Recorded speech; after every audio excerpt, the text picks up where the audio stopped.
Okay, lights, camera, action.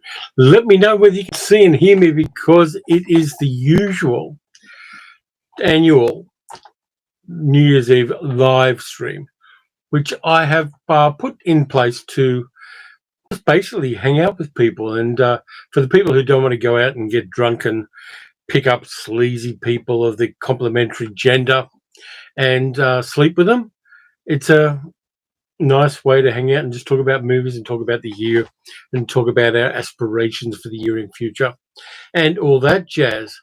So, yeah, Dick, hi everybody who's on the chat already. Dick, Luna and Jill are a bit freaked out by the fireworks. They've already been going off. So we're trying to do what we can to keep them calm. I think Jill's hiding somewhere in this room. And if she's not, she's just left this room. And Luna is hiding somewhere. We're taking care of them. We're doing everything we can to keep them calm.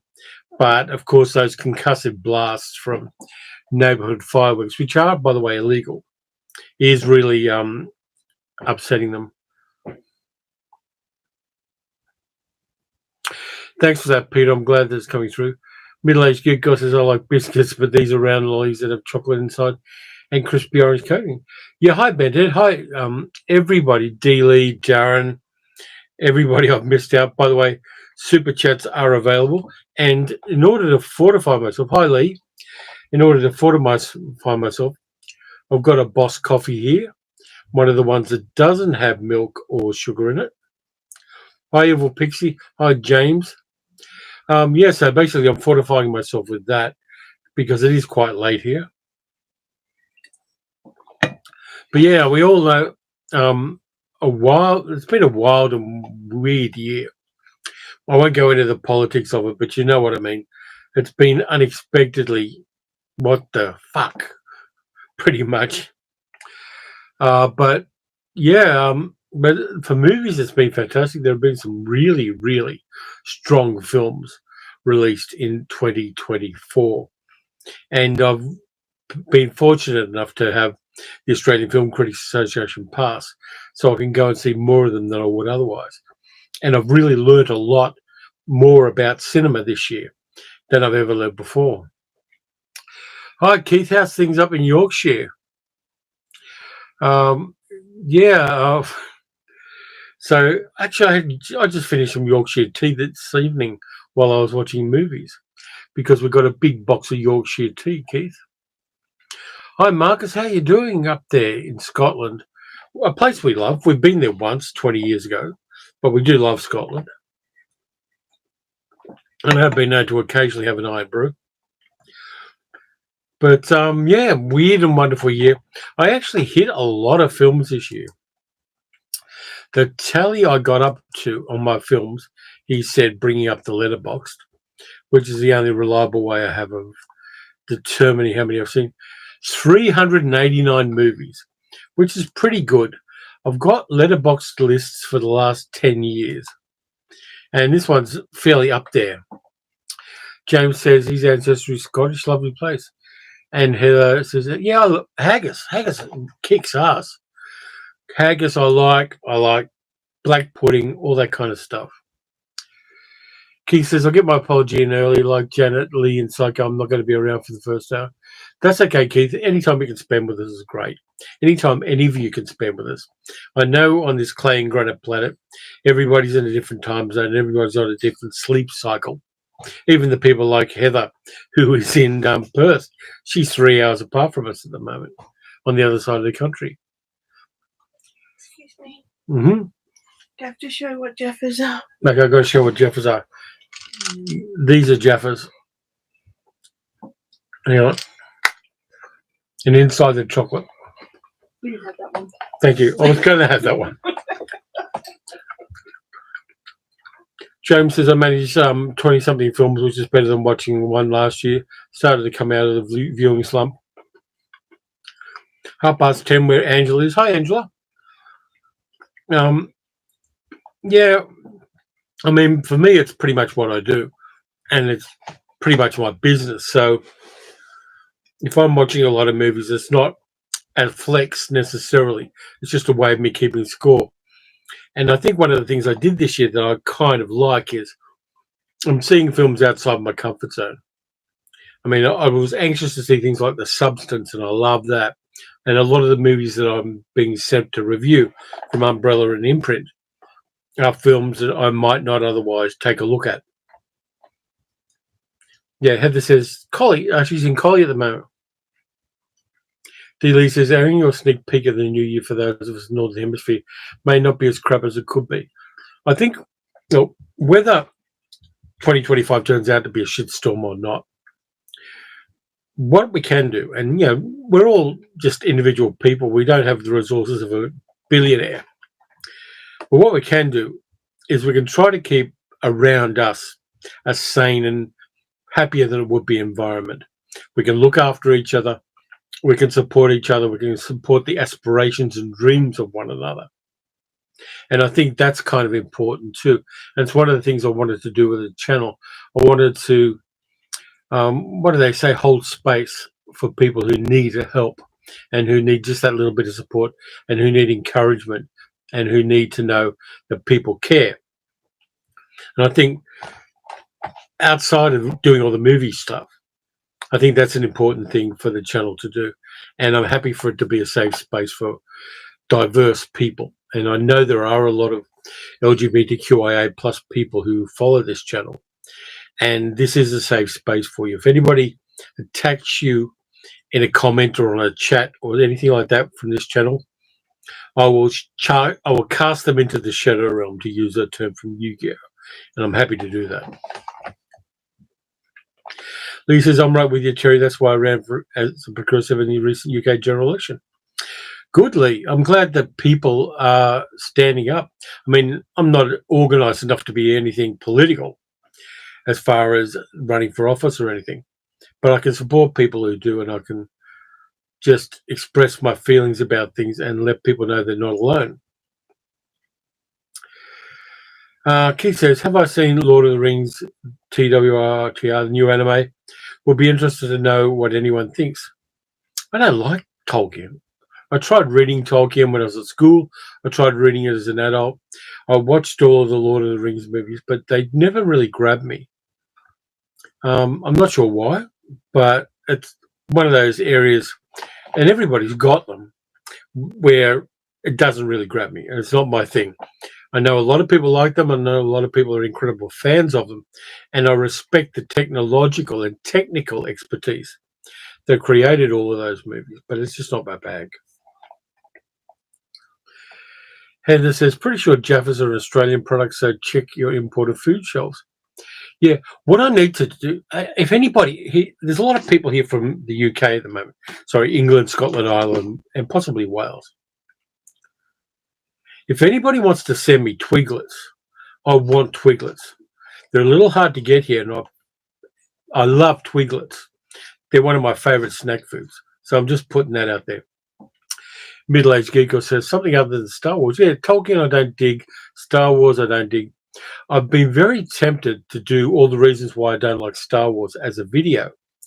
But a lot of people I know have heard it before, and a lot of people I know will be pissed off at me if I do. But there's a lot of things I find. Hi, Lee. Yucky da. Wales checking in. My ancestral homeland. 65% of my genome is Welsh. Lee says, I'll see what I can do with the Twiglets. Thank you. Anybody can help me mainline Twiglets, I'm happy. Bad Dad says, not that I want to affect the stream, but I figure that if you started the Poseidon Adventure at 11:34 p.m., you'll sync with Shelley Winters, Gene Hackman, Ernest Borgnine, and the rest. Yeah, I wonder if you get to like midnight just as the tidal wave hits the boat. That might be fun to do. I saw the Poseidon Adventure at the Plaza Cinema in Sydney, which was it was the only cinema in Sydny where they did Cinerama movies and like really, really widescreen movies. And it was impressive for its time and still holds up. I saw it maybe 10 years ago. It still holds up pretty well as a good adventure film as well. Dick says, we could try with Twiglets, but we didn't have much luck with Lunar and Jill's biscuits. Yeah, I think Twiglets might be okay, but anything with meat products rather than yeast extracts is a problem. But yeah, I've gone right off track. We've gone into Tolkien and Twiglets. But yeah, this is my go-to can of coffee around. We get them here, and when they're on special, I pick up a few. That guy on the can of Boss Coffee, by the way, in case people didn't know, is actually William Faulkner, the writer. I don't know why he's on the can of Japanese coffee, but this is the good stuff. Yeah, so the wind's been warm. It hasn't been terribly warm here. And, D. Lee is going dark here. A remake of Star Wars directed by Baz Luhrmann starring Johnny Depp will be your must-see list, we know. No, it wouldn't. The interesting thing is there's some stuff coming out about Johnny Depp and Amber Heard and all that kind of jazz, where they basically, what do they call it? I'm trying to remember the term. AstroTurfed Amber Heard. There was a crisis management company that Depp paid millions of dollars to start a social media tsunami against Amber Heard when they were going through all those court cases. And that was the one that Blake Lively had used against her recently when the director of one of her films chucked the shits at her. So there's a lot of people who are weaponizing social media for very venal personal reasons, particularly when they themselves have been really transgressive. So that's something to watch out for as well. It's horrible that it happens, but it happens. Gamer Trojan, Happy New Year from yesterday's island. Thank you, Gamer Trojan. Keith says, Terry, you know you're getting buried in Twiglets now. I don't mind that. I will guts them down. And the nice thing about Twiglets is I've got this thing where I can't eat too much salt. And Twiglets aren't as salty as a lot of other snacks. And so I can go Twiglets. Darren says, new backdrop. Yeah, the new backdrop's kind of cool. I get them every now and then from Temu. They cost me like $7 to $12 each. And they're on very, very thin cloth. And so to hide all the carnage behind me, I can just chuck another one up there. And it kind of looks okay. Band-Aid says, Twiglets are kind of like Vegemite pretzels, aren't they? Yeah, they're kind of like that. But I like they're slightly different than my beloved Vegemite. But they're still really rock. So, yeah, we've been doing some interesting stuff. I kind of found the best movies to watch on New Year's Eve. And, yeah, Poseidon Adventure could probably be at it. But the last couple of days I thought, what do I want to watch on New Year's Eve that will be really kind of party-friendly and light and life-affirming and lovely? And so I watched two films today that were that. The first one is one, we're going to stand up and show you the whole shirt. Hang on a sec, Darren. It says, hang on, The Return of Vampire. It's a vampire cat. Thanks, Heather, for the black rock. Angela says, I bought Hanukkah presents from Temu. Today I gave my son a testicle fidget toy. Well, you know, that makes 3 he's got now. James said, I consider watching Can't Stop the Music for once, but I'm better off here, I think. I mean, all valid choices. What I did was I watched Thank God It's Friday, the disco movie where Jeff Goldblum plays a sleazy nightclub owner and Donna Summer sings Last Dance. And I love it. I think it's life-affirming. It's got all these little vignettes of characters. It's a lot of fun. It's growing on me every time I watch it. I like the music in it, but I also like the characters. There's like Marv Gomez, the Leatherman, who constantly dances and is really, really mad for dancing. And a few things I noticed this time around is there is a trans person in the men's toilets shaving her chest and in a kind of low-cut dress. And some people are looking askance at her, and I'm going to say it's her because they don't specify the gender. But Marv goes into the men's room where she's doing that to open the window in the men's room so a couple of teenage girls can come in and dance in the disco. And Marv says, excuse me, lady, I need to get to the window. And rightly identifies this lady by her gender. And there are a couple of other bits in this movie which are really queer-friendly for 1978. And I like that because, in a sense, being open and fair and non-phobic about diverse people future-proofs movies like that. They're more in line with contemporary thought for the people who do think on LGBTQIA plus themes. And thank God it's Friday's got a bit of that in it. There's also a couple of guys dancing, and there's a joke stolen from Wunderbar, an old Al Jolson movie where someone says, "Can I cut in?" and then the two guys go off and dance. That kind of stuff is really in this movie, and I like it. There were a lot of queer actors in the movie, not Jeff Goldblum, but a number of other queer actors in the movie. And I kind of like that, but I also like the fact that the good people prevail, and Jeff Goldblum, the sleazy nightclub owner who's trying to seduce some guy's wife, ends up with these Porsche smashed to pieces. So yeah, that's one of my go-to New Year's Eve movies now. Thank God it's Friday is going to be there. The other one is the greatest New Year's Eve movie of all time. You got to guess what it is. I won't tell you right now, but it is the ultimate New Year's Eve movie. I'll just look at the chat now. Damien got a Godzilla -1 for his birthday. Cool. I got the disc for Godzilla -1, and I'm very happy with that. Ben Ed said, Keith says, I love The Great Race. And Damien said, the cinema was full when I saw Thank God It's Friday in Perth. Yeah, it's underrated. I really think it is. Keith says, every New Year the BBC shows The Heroes of Tillamook. It's on this coming Friday. Yeah, dad movies are really big on holidays. We used to get Guns of Navarone and things like that as well. But, yeah, Angela says, I live in Adelaide. Apparently we can't stop the music. Can't stop the music. I'm not that fond of it. I've watched it a few times. But for me, it's that kind of meh movies like Xanadu. Lee says, Strange Days always feels like a good New Year's Eve film to me. Strange Days is fantastic. Hi, Franny. How you doing up there? Yeah, and the other film, I'm going to tell you what the other film I did for New Year's Eve is. The ultimate New Year's Eve movie. And I'll give you a history on this one. Back in the day, all the people I knew, well, a lot of people I knew, used to gather in Canberra at a place called Smithfield. Now, the house is called Smithfield, not because it's in Smithfield in Canberra, because there isn't a Smithfield in Canberra. But before the people who lived there moved to Canberra, they lived in a house in Smithfield in Sydney. It's not Dinner for One, Heather, but I did watch that. So the place kept getting called Smithfield even when I moved to Canberra. And twice a year, once in the middle of winter and once at New Year's Eve, there'd be this massive party for a week or more where people would rock in and rock out. You'd park tents in the backyard if you needed to. Everybody would gather around. We communally cook. The party went on for days and days.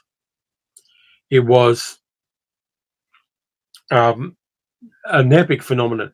People fell in love. People fell out of love. There were a couple of weddings that were held that weekend. There were mourning for people who had died. There were all sorts of things that happened there. Really intense and crazy. And one of the things people did was gather together and watch a lot of movies. Okay, Friday having a bit of a movie season. But yeah, so the ultimate Christmas movie, the ultimate New Year's Eve movie, we found on VHS at the time. It came out, who did it? I think it might have been Premiere or one of those companies. And it was Alan Arkush's Thank God It's Friday, which is set in New Year's Eve in 1983 at a big concert in the Saturn Theatre in Los Angeles. Fantastic casting. This has got Alan Gorwitz, Malcolm McDowell playing a Mick Jagger type character called Reggie Wanker. Daniel Stern's in there, Miles Chapin. It's got Ed Begley Jr. It's got Fabian and Bobby Sherman and all sorts of people in it. Yep, Get Crazy is just the best. And it was unavailable except on VHS for a long time until Kino Lorber put it out a couple of years ago. They had music rights issues with it because Lou Reed's in it apart from anything else. But Get Crazy is one of those great, feel-good, surrealistic movies that is about friendship and music and concerts and all sorts of cool things like that. D. says, Private Eye, UK satirical magazine, likes to refer to generic World War II films. They flew to Bruges. Oh, I said the wrong name. No, Get Crazy, definitely my favourite New Year's Eve movie. And I watched it tonight, and I still love it as much as I ever did. Malcolm McDowell was never better in a comedy. And, yeah, there's just so many surreal moments all the way through this film. Yeah, Private Eye. Who's the little round guy who runs Private Eye? Because I watch a lot of stuff he does on YouTube, including their year-end. They have a year-end summary they do up on YouTube as well. Barry says, hi, Terry. Malcolm McDowell is brilliant in Get Crazy. Reggie Wanker. Yeah, Reggie Wankers were a great comedy creation. And Malcolm McDowell actually sings on stage, and he was nervous as hell doing it too. But, yeah, so I watched Get Crazy and I watched Thank God It's Friday. And to be honest, as a double feature for New Year's Eve, they really slapped. It was life-affirming. It was fun. It was full of music and full of people being happy. It was just sweet spot stuff. Ian Hislop, thank you very much, D. Lee. I like Ian Hislop a lot. I think he fights the good fight as well as being savagely satirical. And a lot of respect for the guy, and I've got to remember his name better than I just did. But yeah, those two were great together, watching Thank God It's Friday and Get Crazy today. I want to get Middle-Aged Geek Girl to watch Get Crazy with me at some stage, but she hasn't yet, because she's got this thing where if I ask her to watch a movie with me, the answer for a very long time is always no. Yeah, Ian Hislop, Lee says, has some good interviews done by Politics Show. Yeah, I mean, Ian Hislop was so savage, particularly about those post office wrought things where the machines didn't work and people went to jail and people died. That post office scandal. Barry says Mick Jagger should have sued. I think it's an original creation because there's bits of Mick Jagger in there. There's a bits of the Beatles. There's a bits of a whole bunch of different people in Reggie Wanker. And I like that kind of mashup that Malcolm McDowell does with Wanker. Middle-aged Geek Girl says, how did Casablanca so nagged you about that for so long?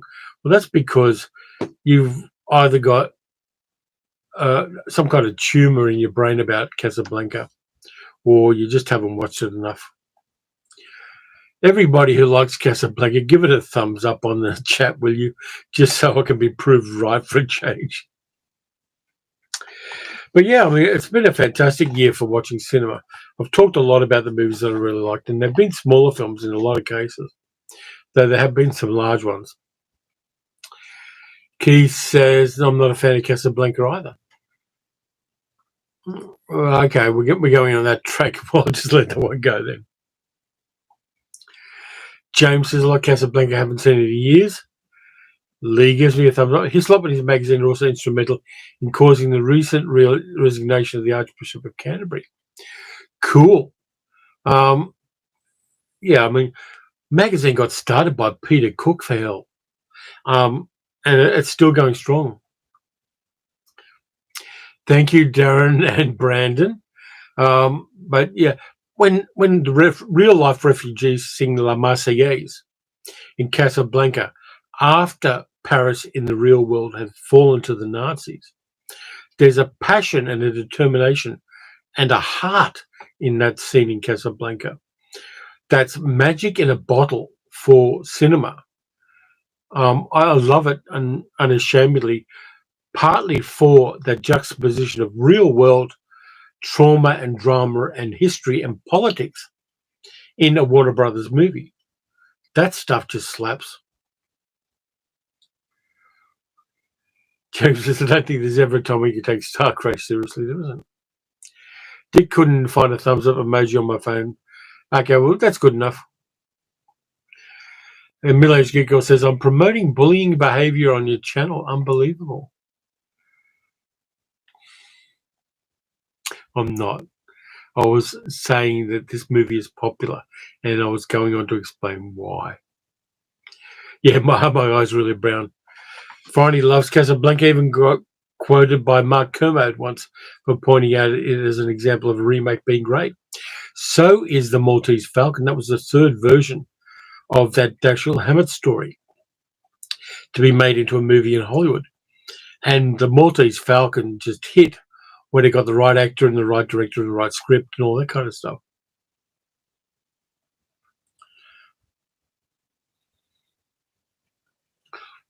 Angela says, Sally, the only movie I watched this year was the one you recommended. Which one was it?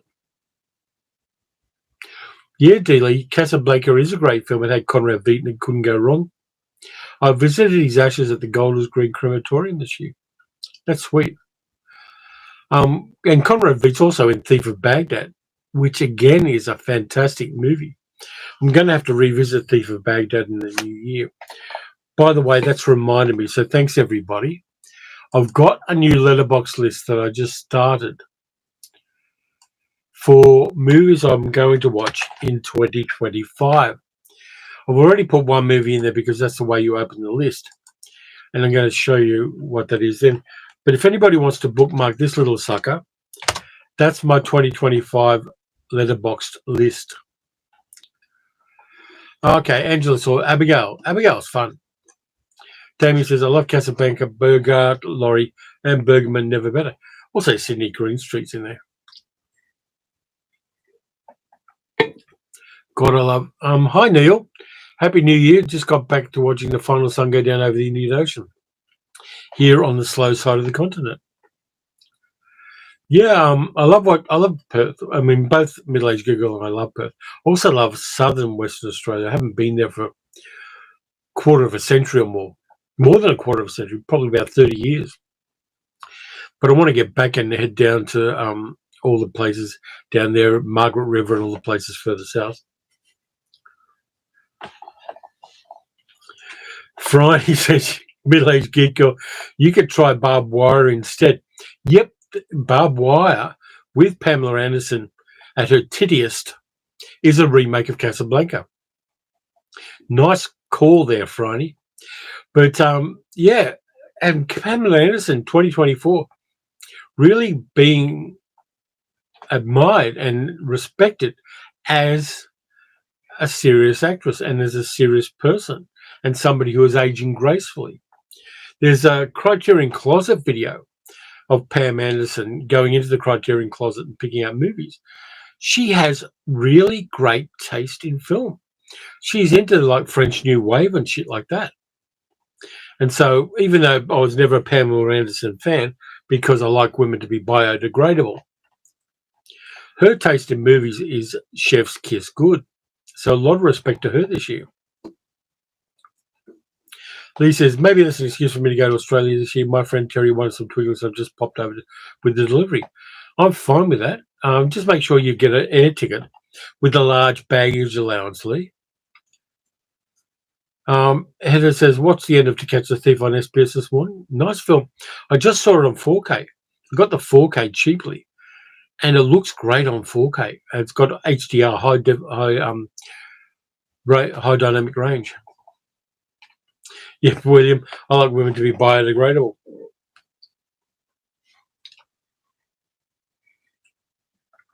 I'm not having another one of those because that'll wire me for the next 3 days. But I will finish that one. Dealey says, probably left Germany for the UK and gave a lot of his life savings to the British war effort. Yeah, that was Conrad Veidt. Also, Conrad Veidt had a good reason to as well. His wife was half Jewish. And so they basically had to flee. Movies like Casablanca are full of refugees like that. You've got Peter Lorre, Hungarian guy called Laszlo Lowenstein, who fled the Germans and the Nazis, even though he was a big star in UFA, the German film company. You know, Conrad Veidt there as well. Just so many really good actors. And if you look at wider in Powell and Pressburger stuff, a lot of the actors in Powell and Pressburger movies were refugees from the Nazis. There was an incredible talent move from Europe to America and the UK because of that. getting more fireworks outside the bastards. Brent says, Treasure Films did a great job with the new release of Dawn of the Mummy. Not a great movie, but a fun watch. Okay, cool. I'll keep that one in mind. But yeah, I've got this fascination with that period of time. I love World War II movies that are made before they knew the outcome of World War II. Yeah, they could probably guess any movie made in like 43 to 45. You'd have a pretty good idea the war was coming to an end. But I like it at that pivot point of uncertainty. There's just so many great war films made in that era, like a Matter of Life and Death, and The Life and Death of Colonel Blimp, and Went the Day Well, and Casablanca, and all of those films.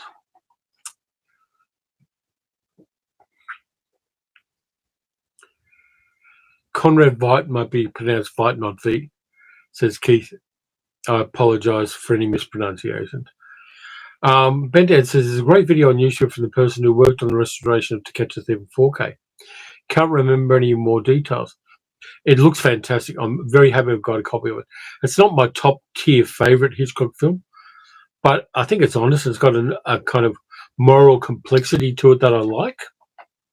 And the south of France looks fantastic in the 4K. It's one of those movies that I put it in and watched it and thought, yeah, this is the reason I've got 4K. Middle-aged Geek Girl says the headphones work. I didn't hear the fireworks at the time. That's good.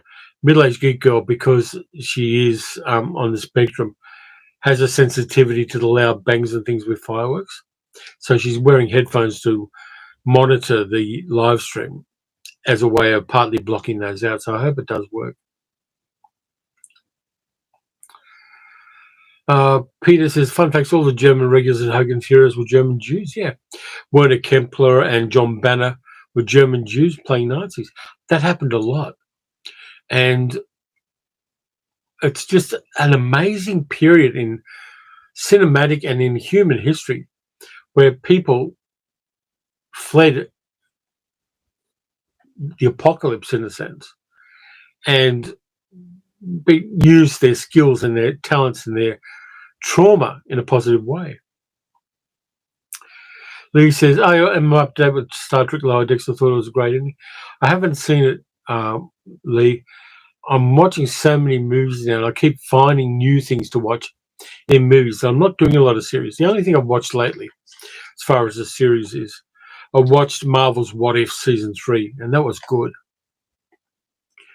Marcus says The Spy in Black is a great Palin Pressburger film with Conrad Veidt, set in my neck of the woods. It is. I haven't seen it for a long time, but I remember it being good. Damien said, have I watched The Hitler Gang from John Farrow? Said, yeah, I've mentioned it on the channel. The John Farrow, directed by John Farrow, a set that Imprint put out, has a movie called The Hitler Gang.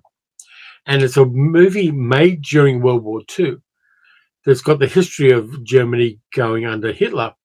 And they treat it like a criminal gang. It's almost like a film noir about this criminal gang that took over Germany with Hitler at the lead. And taking it from that angle, it's really a powerful film. I'm surprised it's not better known than it is, because it is a fantastic piece of not only wartime propaganda, but looking at the recent history for them of Europe from a different angle. And I really like that film.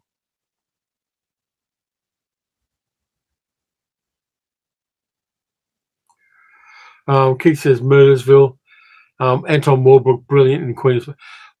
Anton Walbrook is such a fantastic actor. I do not, every time I watch The Life and Death of Colonel Blimp, I cry when Anton Walbrook does that speech when he's a refugee coming to England from Europe.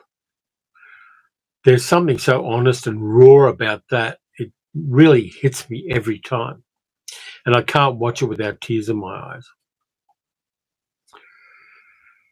Friday says, have I tried watching Skeleton Crew? It's a kid's Star Wars show and not terrible like the Ewoks movie. I don't like Star Wars. I mean, at some stage I'm probably going to have to do something about this on the channel, explaining my reasons, but I really think it's a shallow trough to drink from. Yeah, that's why Mel Brooks takes the mick out of the Nazis. Yeah, and Mel Brooks has got every right to, because he was in the Battle of the Bulge. He was one of those guys that went along with a trench knife and removed mines so soldiers could get through during the Battle of the Bulge. He doesn't talk about it much, but he paid his dues. Gutsy little bugger, Mel Brooks, and all respect to him. He's like Lee Marvin. Lee Marvin, teenager, Marine, Battle of Saipan in the Pacific War. One of the worst meat mincer battles in the Pacific Front in World War II. He fought in that and killed people, and he admitted it, and got shot in the arse and got a Purple Heart for it, and then got shipped back because he was wounded. There are actors like, the people like Mel Brooks and like Lee Marvin who have nothing in this world to prove. They've gone as far as human beings can possibly go and come back and use it to inform their art. Hi, Fire Moon 42. Happy New Year. Hi, Cinema Dave. How you doing? Hi to you and Jesse, mate. James says that scene in Colonel Blimp was one of the best speeches in film. I won't disagree with you. It is. It's powerful and it's honest and it's raw, and it comes from lived experience. James says, I had no idea Mel Brooks served in World War II. That's extraordinary. Keith says, not seen Colonel Blimp. I'm definitely going to have to seek it out. You won't be disappointed, Keith. I bet no one has ever referred to Mel Brooks as a gutsy little bugger before. Yeah.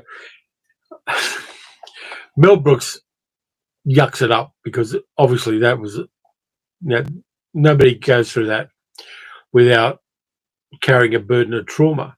But Mel Brooks talks about his war experience. There's a thing called An Audience with Mel Brooks, which you might find on YouTube, where he talks about that stuff and says things like, after I escaped to Canada and they brought me back, I went to World War II. Well, that kind of thing. Yep, Middle-aged good girl says that speech in Barbie is important to women, though. Yeah, it's a solid speech too. And again, that's from lived experience. Good speeches in movies come from reality. They don't come from something somebody made up. Bent Ed says, Mel Brooks' recent autobiography is treated as an audiobook. Great to hear him tell his story. Yeah, I mean, when Mel Brooks dies, it's going to be a tragedy. The guy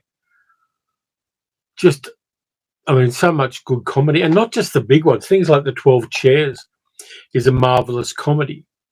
And things like Life Stinks, where he actually critiques capitalism. And Silent Movie is just such fun as well. There's a whole bunch of Mel Brooks stuff out there that doesn't get enough love because the big things, which rightly so, are fantastic, get that love. And even with things like Blazing Saddles, the more you know about classic Westerns, the funnier Blazing Saddles is. If you come in cold, you can still enjoy everything in it. But the more you know about like 40s and 50s Westerns, the more you're going to laugh your guts out watching Blazing Saddles. Damien says, Marvin was great in Hell in the Pacific. That's a good one. Him and Mifune in Hell in the Pacific. Terrific stuff. Lee says, Blazing Saddles opened my eyes to Mel Brooks.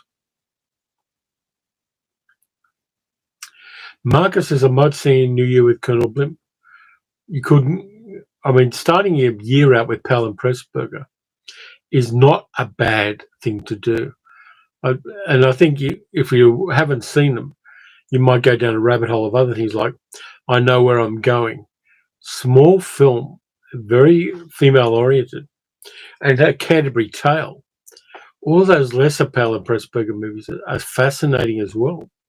Each one creates its own universe, and a universe which has a moral core. And I love them for that. They're just fantastic stuff. Dave says, I love Mel Brooks' films. High Anxiety is a favourite along with Young Frankenstein. I love High Anxiety. And that bit where Madeline Kahn says, I'm getting my period, as a way of explaining how distressed she is. Nobody did that in movies in the 70s. And Mel Brooks puts it in there. It's just fantastic. The Producers, the musical, the best. I like the first version of Producers. I don't particularly like the adaptation with Matthew Broderick and Uma Thurman in it. But I like the original because it's closer to the bone. FG says, I heard in an interview that Mel Brooks got the idea for Live Stinks when his car broke down a part of LA in which he thought he was in Calcutta. Yeah. Fireman 42 says, Richard Todd pretty much played himself for the longest day.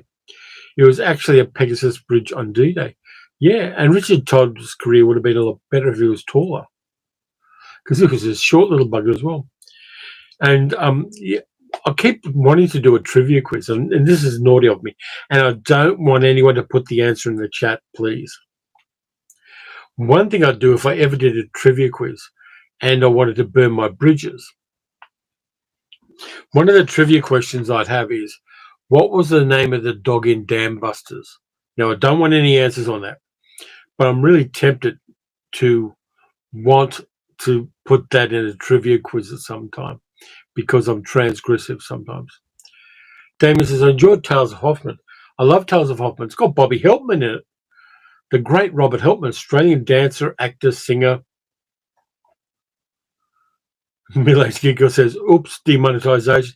Yeah, I don't want that. Thank you. If I was going to do it on a trivia quiz, I wouldn't do it on the channel because this is my business and I don't really want to burn the bridge. Yeah, I'm not going with that question. But it shows how times have changed. And that's the reason why Peter Jackson was going to remake Dam Busters, but he couldn't really cross that bridge.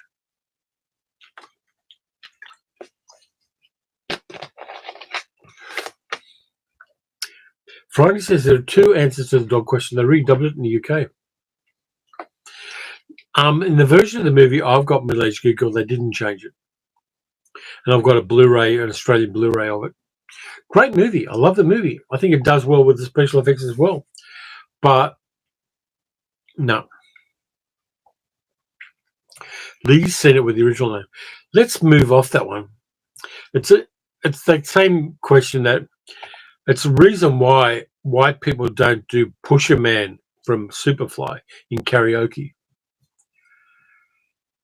Evil Pixie 96. Last time I was on the BBC, they cut the dog out, which sounds wrong, but yeah, I understand what you're saying. Yeah, it shows that kind of stuff is bad.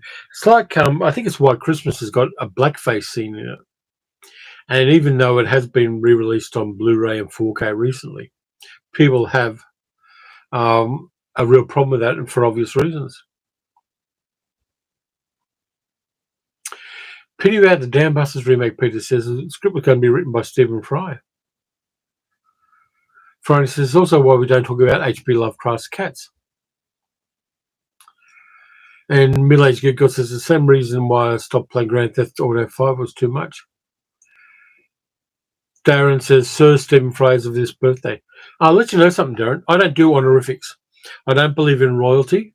I don't believe in aristocracy. And I won't ever on this channel call anybody by an honorific given to them by non-democratic means.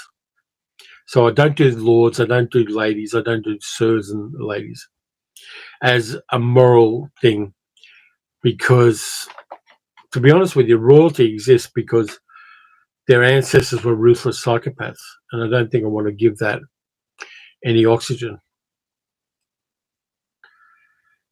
Dan Buster's dog, yeah, I know the answer to Disturbing. Absolutely. Lee says, I definitely saw some questionable vinyl records in charity shop yesterday, black and white minstrels. I see them occasionally as well. And it's really weird because I'm on a I'm on a Facebook page, which does movie ads from the past. And in Sydney, I like looking at the movie ads just to see what was on in Sydney when I was a kid.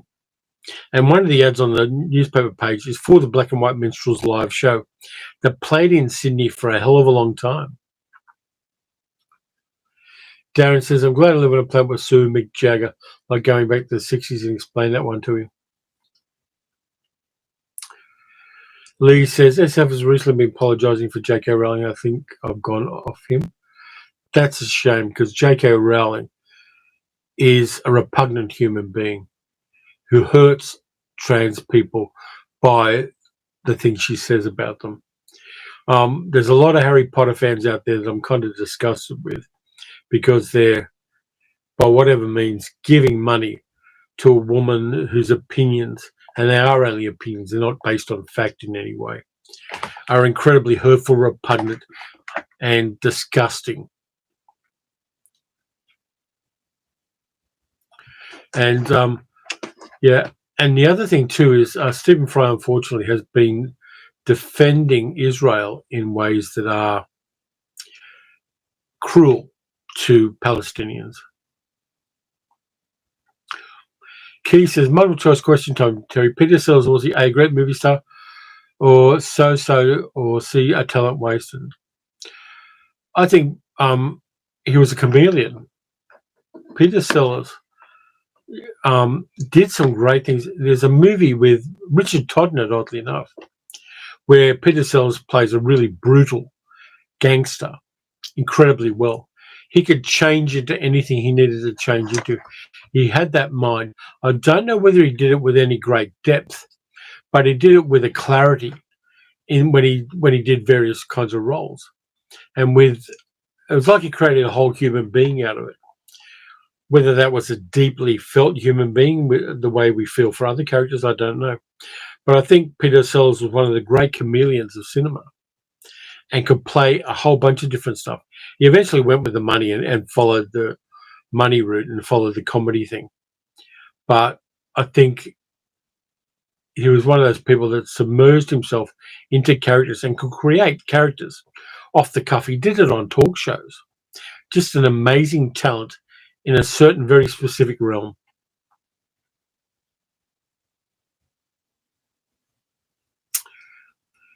Fireman 42 says, my favourite quote, Rowling is one bottle of gin from announcing only white people can be women.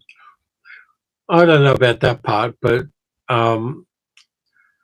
she's not the kind of person I want to have any time for.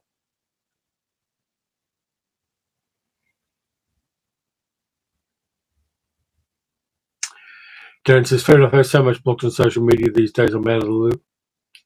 Never Let Go, that's the Sellers villain. Yeah, thank you, Fireman 42. Never Let Go with Richard Todd. Sellers' villain in that is genuinely, deeply creepy. Lee says he's the president of the mental health charity I work for. The more I know about the organisation, the more questionable I find that relationship. Yeah, I mean, it's horrible when people who... I have a lot of respect for Stephen Fry in a lot of realms, but there are aspects to what he says publicly and the things he does publicly that I find really problematic, as I do with a number of people. D. Lee says, speaking of Mel Brooks, there's a documentary about 10 years ago called The Last Laugh, looking at whether you can mine humour from the Holocaust and the Nazis. Brooks featured prominently. I think everything is able to be done as a joke. It's where you do it, whether you punch upwards or punch downwards, but everything can be a subject of a joke. And I think punching upwards in a joke, if you're making a joke about something like, say, incest, you better be punching at the perp and not the kid in that joke. I think it can be done. I think it can be done with pretty much anything, as long as the target and the pointy end of the joke is at the criminal. We're very serious there for a moment, didn't I? Lady Pink Panther films were funny. Yeah, Damien, they were. But, yeah, it was milking the cash cow until it turns into beef jerky, selling the beef jerky and wondering what to do with the bones. Middle-aged girl says, and they cancel Frankie Boyle for what he says. Frankie Boyle has an incredibly surgical talent for telling jokes that gut people, and he always punches upwards with those guttings, and I love him for that. If you haven't seen Frankie Boyle, I love his stuff because he will never punch downwards in a joke. Hi, Digital Pollution. Happy almost New Year. We've got 11 minutes here until then. Lee says, Being There was a beautiful film. I'm not that in love with it. I think it's a little Forrest Gumpy in the fact that people in that movie mistake diminished mental capacity with wisdom, just like they do in Forrest Gump. And I'm not sure that that sits well with me. But yeah, people can vary. I don't mind that people like Being There. I think it's a well-made film, but it's not my bag. But by the way, after we do the Happy New Year thing, does anybody want my 11 worst films I saw in 2024? Franny says, Mel Brooks explained how he always ridicules Nazis because they can't take it, and it's an effective way of fighting them. Absolutely, Franny. You got to punch those bastards. I mean, both of my grandfathers had a career in the 1940s of killing the bastards. Keith says, Sellers was a wasted talent, according to him. Great promise in the 50s, ultimately didn't fulfill his career. Absolutely love his little 5-minute carrying out in the wrong box in a house overrun by kittens. Yeah. Darren wants to see the worst films, and so does the Ink Spot. Is there more than one of you in the Ink Spot? Because I really like the Ink Spots. James says he's seen in the wrong box is excellent. I kind of like him as one of the villains in Tom Thumb, the George Powell film with Russ Tamblyn. Okay, we're getting a lot of stuff about the worst movies that I saw this year. Let me see what we got left. The Ink Spots are my favourite group. I kind of like the 4 preps as well and the 4 freshmen. Lots of good things there. Brandon says, how do I get in touch with me? I'm searching for a particular movie. You can send me something through YouTube, or if you want to go to @TalksTerry on Twitter, you can do that. Platters are also great. Yeah, absolutely. And, Ink Spots and just so many of those back groups. I'm going to do a bit more about this one. I've got Dai Gothic, a 3-movie set of Japanese supernatural films. And the first movie I'm going to watch in 2025 is going to be this one, The Snow Woman, which is based on an old Japanese legend. D. Lee says, Frankie Boy punches down when he mocked Katie Price's disabled child. He needs calling out for that. If he did that, D. Lee, 100%.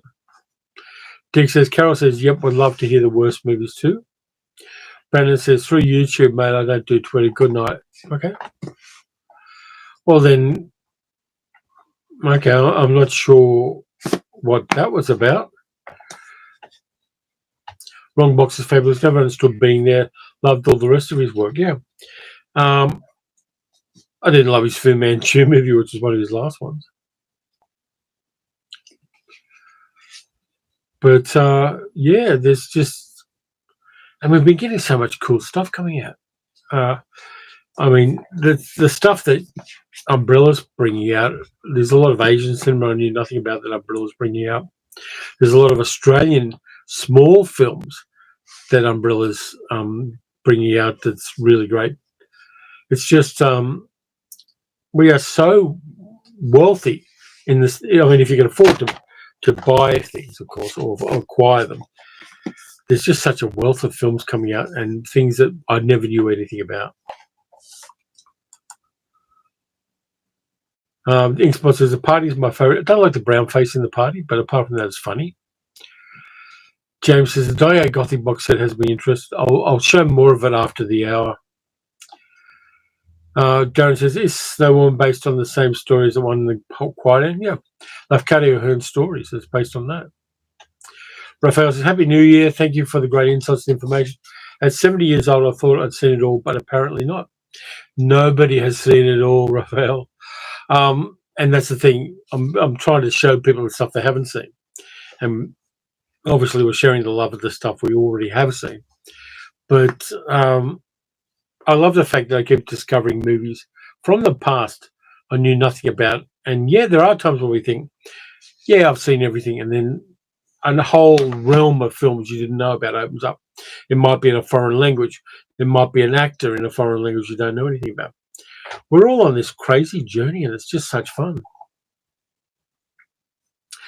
Ben says, After the Fox, yeah, and it's got Victor Mature in it as well, making fun of himself.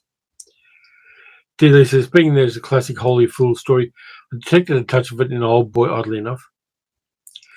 Yeah, Old Boy is such a strong film as well. Yeah, I've nobody's seen half of it. There's such a wealth of movies out there. And every time I think, what am I going to talk about on the channel as far as the movie's concerned? I've tapped everything. I've got nothing left in the tank. There's nothing there. And then suddenly a door will open and a ton of stuff will cascade through it. And I'll have a whole bunch of new stuff to talk about on the channel. And that's part of the fun of it. Just, sometimes you think you're not getting anything and then suddenly you get everything. Keith, have a great New Year, Keith. And thanks for the support of the channel, mate. Really appreciate it. And stay well, okay? And stay warm. We used to just be getting our hands on stuff in the era of VHS. Yeah, the number of bootleg movies I got on VHS, Heather, was incredible. I used to go to Polyester Books here in Melbourne, and they'd have bootlegs of things you couldn't get otherwise. You couldn't get legally in Australia. If you wanted a copy of Deep Throat, you get like a 4th generation copy of Deep Throat on VHS down at Polyester Books, and every couple of years they would get raided by the coppers, and they'd pay their fine and then just hide stuff for a couple of months and then start flogging it again. It's amazing what we put up with.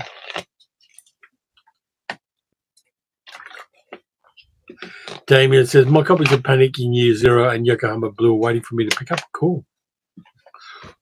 Dick says, getting closer to that time. Happy New Year to you, Sally, and the girls. Thank you. We've got 4 minutes left, Dick, if you can stick around for that. The More is the creepiest English language film I've seen in a good while, and genuine folk horror. I'm going to write that one down, unless Middle-Aged Geek Girl wants to write it for me. Middle-Aged Geek Girl said, you have a lot more movies to watch if you listen to my recommendations. Yeah, sometimes I do watch them, and then we talk about them. But we've got slightly different tastes, even in horror movies. You like found footage ones, I'm not that keen on them. But that's okay. You took 20 years to watch Casablanca, so you got a bit of time there to make up for. Yeah, Dick says, sticking around to the end, just getting in early. Thank you. And we got 3 minutes left according to this. D. Lee says, oddly enough, I was looking at that Die box set yesterday. I'm looking forward to it, to be honest with you. Coming Home in the Dark is a good New Zealand thriller, says the Ink Spot. Cool. And it says, we now have 4K, and back in the 80s, we were getting third and worst generation VHS Doctor Who's from the UK at the Doctor Who fan club. Yeah, I saw one at a convention once. It was one of those early Doctor Who's about some kind of ice aliens. And you couldn't tell what the bloody thing was because of how bad the VHS was. Middle-Aged Geek Girl says, I'm colouring. Did I want you to put something? Yeah, just write down the more for me if you could, Middle-Aged Geek Girl, because I want to try to find a copy of that. I do follow some people on YouTube who are doing horror-specific stuff, men and women. And there's some really weird horror movies that come out consistently through the years because horror is incredibly popular. It makes money for the people making the movies, even on low budgets. Horror is the guaranteed Bitcoin of movies these days. Ice Warriors from Masters Friday. Hi, Captain. How you doing? Found footage shark movie. I think we've all gone momentarily deaf at this juncture. Yeah. We've got less than a minute left according to this. I'm not going to rely on the other TVs that I've got here. I'm going to rely on my computer clock here. So I will tell you when it reaches 2025 here. That sounds so futuristic, doesn't it? 2025 sounds like we should be landing on Mars and stopping robots. But at this stage, we're not. And the only person that's serious about going to Mars is a total bloody nutcase. I think you'll find shark movies are found foot. Ooh, that's bad, Friday. Thank you. Okay, so we're almost there. It's almost the future. And we're getting fireworks outside, which is a serious pain in the ass. Happy New Year, people. It is 2025 here. It's just kicked over now. And there's Middle-Aged Geeko. Happy New Year, chicken. Oh, Robbie Williams is on. Yeah, Robbie Williams is in Sydney. Happy New Year! Yeah, Happy New Year from Sydney, says Ink Spot Pop. Yep. And, yeah, so it is New Year. Lots of fireworks going on because people can't not break the law. I think I'm falling in love more with drone displays than that. Yeah, so future doesn't feel a lot different than last year, really, yet. I suppose we've got to give it a go.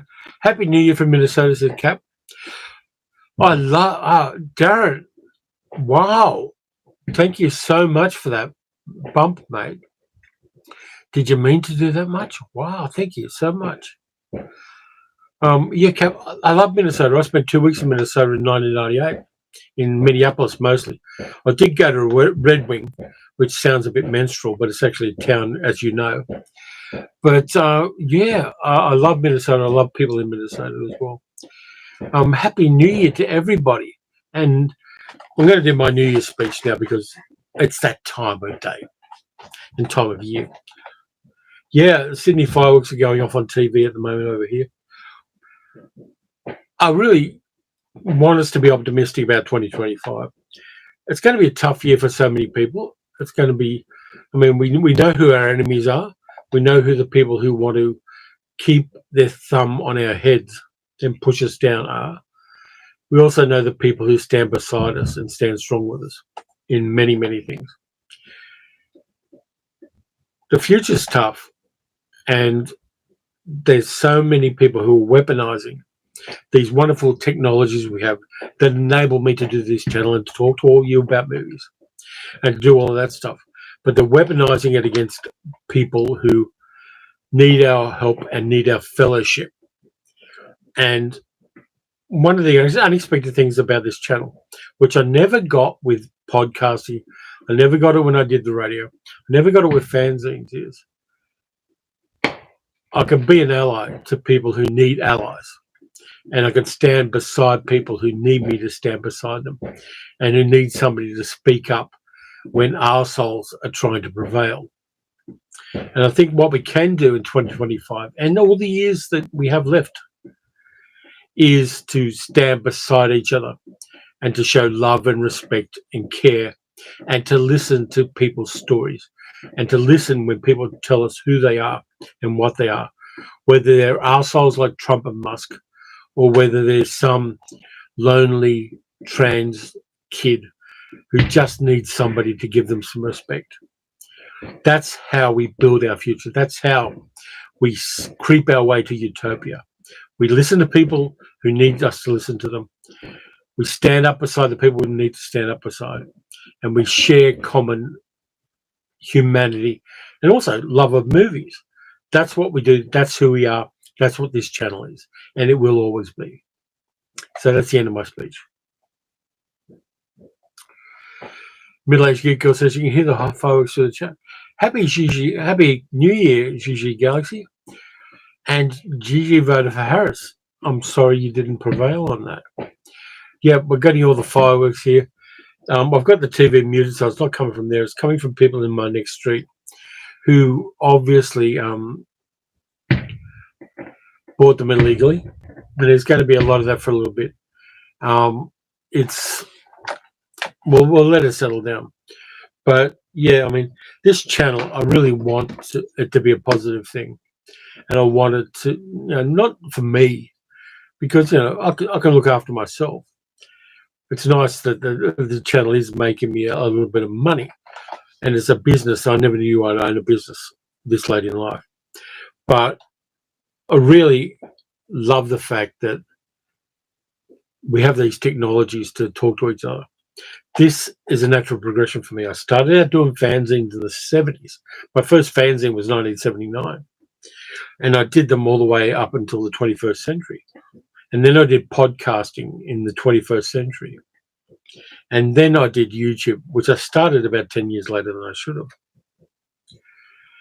But it's all a continuum of sharing passion, sharing love, sharing insights, and listening to what other people think about things as well.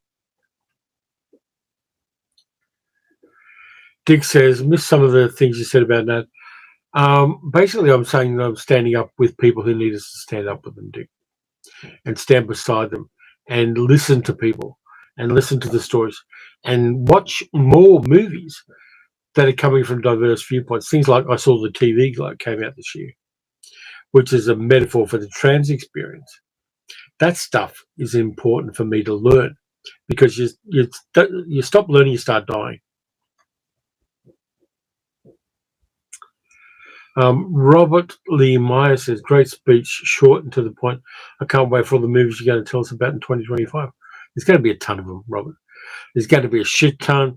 I'm going to try to stretch myself broadly in the genres I talk about. And I have to learn a lot about movies while I'm doing that.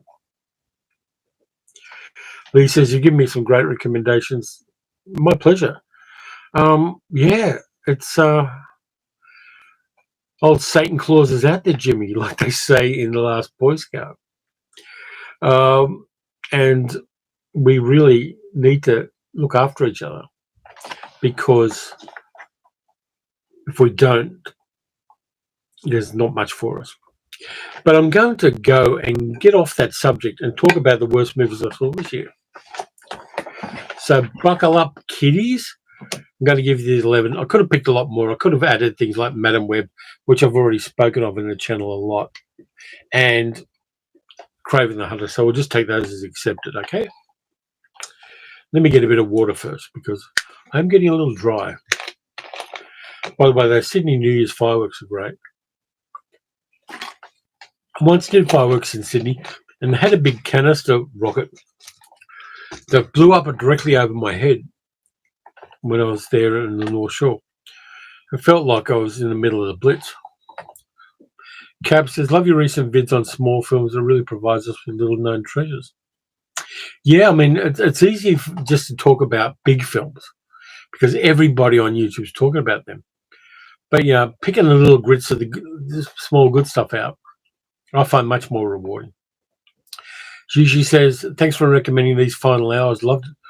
That's a good one too. And the nice thing about it, apart from it being an apocalyptic movie, set in Perth, where Damien and Heather live, it's a movie about a guy finding his best self at the end of the world and making good moral choices in the framework of the world's being destroyed. There's nothing going to save it. And everybody is going mad. And one guy finds his best self in that. Fantastic stuff. Damien says, I brought some stuff due to you. Yep, and I bought some stuff due to you, Damien. It shows on the credit card statements. Yeah, so here we go. I'm going to go with the worst movie. So you don't need to write these ones down because I hope you never watch them. First one's a 2021 American science fiction action film. And I'm reading this off Wikipedia. Directed by Antoine Fuqua, who made those Equalizer movies, which are pretty good. And it's a thing called Infinite, which stars Marky Mark. Chiwetel Ejiofor's in there as well. Basically, it's about people who keep getting reincarnated from previous lives, and somebody wants to stop this. Somebody wants to keep going.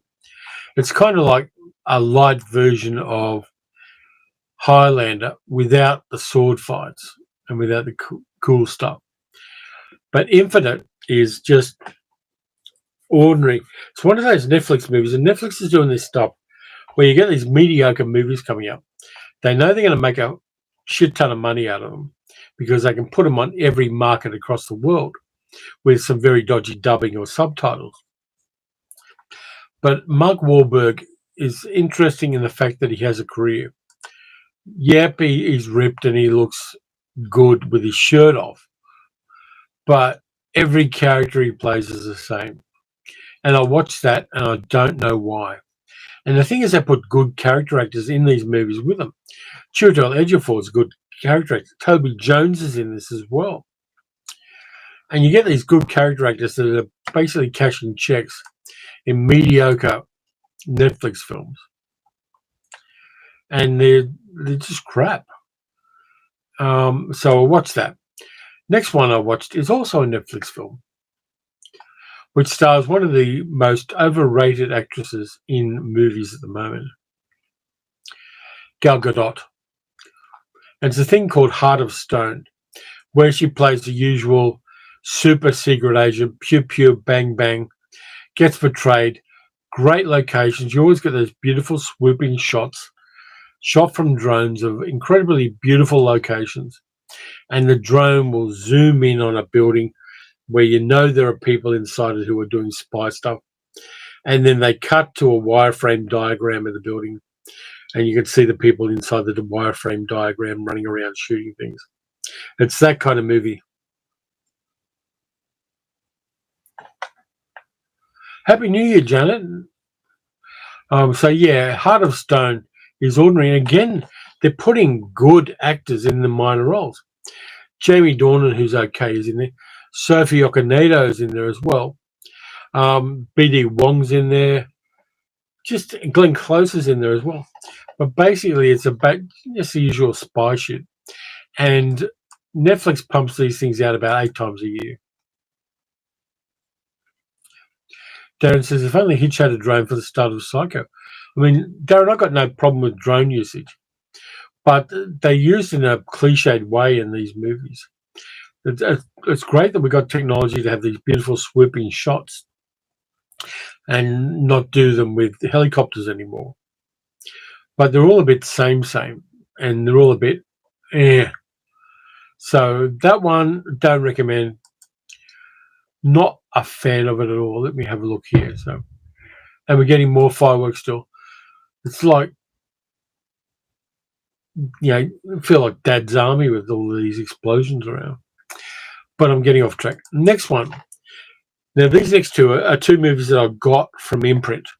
Imprint sent them to me, and I'm really grateful that Imprint sends me movies to review. But, okay. Adam's asked me a question. Can a program New Year's Eve need one trashy and a classic? Maybe go with the stuff that I've did. Thank God It's Friday with Jeff Goldblum, and Get Crazy's at 1. And we could also do something like, you can always try Poseidon Adventure. So there's a few possibilities for you, Adam. Boomer Doug's here. Late to the party. Happy New Year. My 3rd year with you guys. Thanks, Boomer Doug. And love your channel too, mate. Glad you're doing some stuff and learning the game, because it is a learning curve for us all. It's a constant learning curve. Oh, big fireworks going in there. It's like doing YouTube's like this, and I'll let people know. You know those Wheel of Death things they have where the motorcycles go round and round inside, basically horizontally, inside a big wheel. YouTube's like that. You can't go too fast, you can't go too slow. You got to keep control of it. You're working out a whole bunch of variables in your head all the time, and you've got to pay attention all the time. YouTube's like that. And even if you're starting out down the bottom of that circle and riding your motorbike around it, you've got to do that carefully, and there's an incredible learning curve to it. So Boomer Doug's got a fairly new channel, and people should subscribe to that one. There's a lot to learn, and it's constantly changing, and it's constantly good fun to do. But there's as much that's not about movies you do with the YouTube channel as there is about movies. Boomer Doug says, I know it does my head in, but it's so much fun. Absolutely. Dick says, it's like the 360-degree camera rotations around the group of heroes in the film while they stand still looking heroic. Movie making paid by numbers. That was good, Dick, the first time they did it in Avengers. But it's now become a cliche and it's overused. Shirley Winters is climbing the Christmas tree, says Ben, and he's obviously watching Poseidon Adventure. Poseidon Adventure is good. There have been 2 remakes of Poseidon Adventure which have been totally shit. But that original one, getting in Gene Hackman just after he did French Connection to play that defrocked priest in that one was a really good piece of casting too. Raphael says, Sydney's fireworks are spectacular. Well done, Sydney. They do it every year. Melbourne's fireworks apparently this year combined lasers and drones as well. So they're phasing out of fireworks and starting to look at other technologies to do those displays. Okay, Damien says, which imprint titles? Yeah, Middle-aged Google says, YouTube's not about instant success. Just ask me. I'm still waiting for the success. Heather says, Priscilla tweeted, this is a great New Year's Eve movie. I'll tell you a Priscilla story after I finish this, Heather, if you remind me. Imprint films, Green Ice. It's a British adventure film starring Ryan O'Neill. I never understood why Ryan O'Neill had a career. But it's a caper movie with Ryan O'Neill and Archer, who's a rock-hard Scientologist now. Her son's one of those Scientologists that goes out and screams at people who criticize Scientology. Omar Sharif, John Larroquette's in it as well. It's just deeply ordinary and doesn't have an actor in it, apart from possibly Omar Sharif, who's any good at all. It's a caper film from the 7th, and this is 1981. But there are better ones of its sort. Things like 11 Harrow House is brilliant, with a deadpan voiceover by Charles Grodin. But Green Ice, I know Imprint had to put out a whole bunch of stuff, and they've got to keep churning month to month. But Green Ice is one of the least interesting movies that Imprint put out. And I watched that this year, and I was disappointed by it. The other one, which was an Imprint film, came out in the same month as Green Ice, is Ravagers, a science fiction action post-apocalyptic thing, which has Richard Harris, Ernest Borgnine, Art Carney, Anne Turkel, Anthony James is in there. Anthony James is always good value. Woody Strode's in there. Seymour Cassell. It's just a by-the-numbers post-apocalyptic. We've got to go from A to B and try to find civilization again, blah, blah, blah. It's really bad. And Richard Harris just isn't making any effort on there. Friday says, very boring but nice balloons. Ben said, I thought Ryan O'Neill was terrific in Driver. Paperman, what's up, Doc and Barry Lyndon? Yeah, I'm less impressed with him than you are, but I can respect those choices.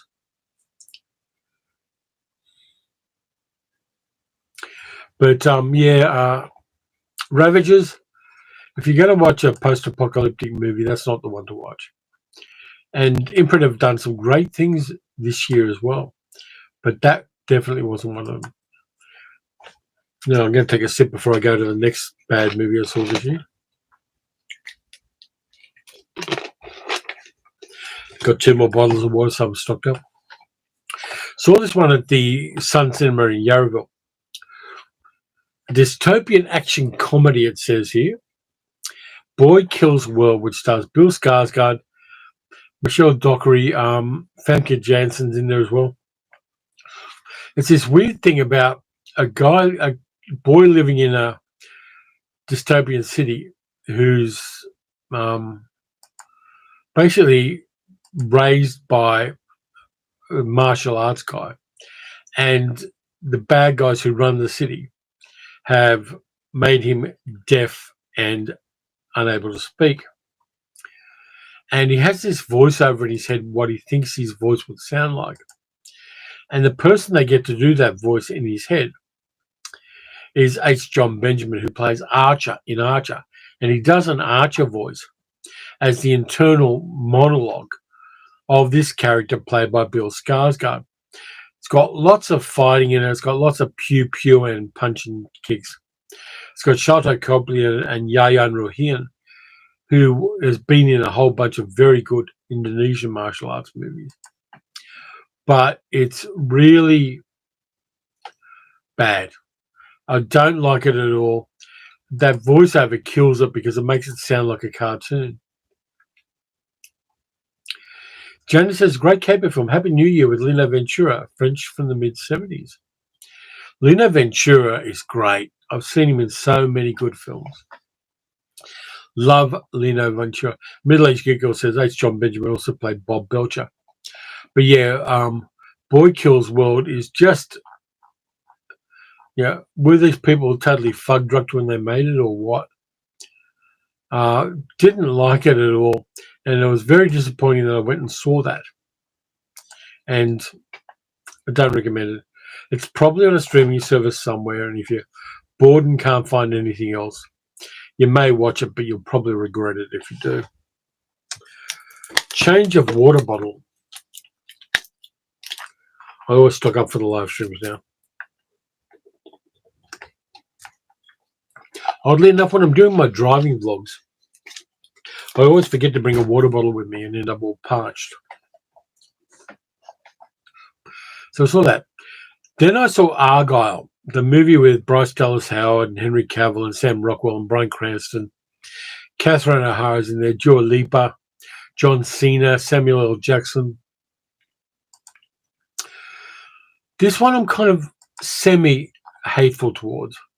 It was directed by Matthew Vaughn, who's done some interesting films, including Layer Cake and Kick-Ass and things like that. But this one, it's all over the place as far as the plot's concerned. And it's got one of those post-credit sequences that makes no sense. It looks pretty. The action scenes are done in an interestingly pretty way. But it's like, what? When you're watching it. It's on streaming services at the moment. And I like Henry Cavill. I even like Bryce Dallas Howard, even though she's in there, baby. And Sam Rockwell is pulling more than his weight in this movie. Yeah, Benton, Argyle was just meh. Money Train for a New Year's Eve heist movie. Okay, fine, thank you. But yeah, Argyle looks pretty, but it's also a kind of in the same universe as the Kingsman movies that Matthew Vaughn made, which is a little bit unexpected. But I think it was one of those movies where you get really pissed off with it because you think if they had tweaked a few things here, it would have been a lot better. And that's one of the things that pisses me off with a lot of these movies. You can see the path to making it a good film, and they just didn't go down that path. And that becomes a big frustration for me as an audience member. So I saw Argyle. The next one is a 2022 zombie comedy written by Michel Hazanavicius, who did the OSS 117 movies with Jean Dujardin, amongst other things. And it's a French remake of a 2017 Japanese movie called One Cut of the Dead, which is all shot in one cut. It's got a pretty good cast in it. Romain Duris, who was in the recent Three Musketeers movie. Berenice Bejo, who was in The Actor. Who's the actor? With Jean Dujardin, the one that won the Oscar. Let me just check. I'm going blank because it's late in the day. Don't know. Let's have a look here. Sorry about this. The Artist. But it's basically a cheap remake of a better Japanese film, and it never needed to be remade because they did the same thing that the Japanese version did. I picked this one up dead cheap from JB Hi-Fi. I think I got paid $5 for it. Yeah, Benton, it was The Artist. But what Final Cut is so deeply ordinary and doesn't do it with as much panache as the original version, One Cut of the Dead. It's actually got Matilda Lutz in it, who was in one of the best movies I saw this year, Revenge. Matilda Lutz is in this one. And Matilda Lutz is the young woman in the movie that Coralie Fargett made before she made The Substance. So she's good as an actress, but no. DD says, films like this are a reason to have a physical media collection so I don't resort to watching them when I get bored. I do it anyway because I'm a benighted soul. Next one's also a Netflix movie because it is. It's called Atlas. It's an AI movie set in the year 2043. It stars Jennifer Lopez, Simu Liu, who's making all of these kind of mid-budget Netflix movies. I think he's got a contract with them. Sterling K. Brown and Mark Strong. Yeah, it's basically a whole bunch of mechs and a whole bunch of AI and a whole bunch of alien planets, and um, Jennifer Lopez playing an AI expert who ends up in a mech and she doesn't like mechs. It's just all over the bloody place, and it's horrible, and I don't want to think about it anymore. But it says, after the substance, I need to catch up with Revenge. You do. It is a very lean movie, pared down, but it punches so bloody hard. Coralie Fargett's probably the director who I discovered this year, whom I most admire. Carol, thank you for the 10 quid, which is like $1,200 Australian, I think. Really appreciate that, you and Dick sending that. Yeah, but Atlas, I steer away from it the way you would a swollen sandwich in a garage. Yeah, it's like. Adam says the Brutalist sounds good, sort of a remake of the Fountainhead, but with a migrant, aren't you? Yeah, I'm kind of, even though I don't particularly like the people in it, the Brutalist sounds kind of interesting. Carol says, sent you some pennies to get trees for Luna and Jill, as ours didn't get through. Oh, you guys are sweet. Thank you so much. But yeah, so avoid Atlas if you possibly can, and you know you can. Next one I saw in the cinema again. Joker Folie à Deux. I've talked about this on the channel. Todd Phillips' Joker sequel, where you get Lady Gaga in, but you don't let her sing in tune. You get her to sing out of tune for most of the movie. You do musical sequences in the film that are cack-handed and ordinary, yet long courtroom scenes. You waste a good actor like Brendan Gleeson, who has 2 moments in it, which really you think, I want more of that character.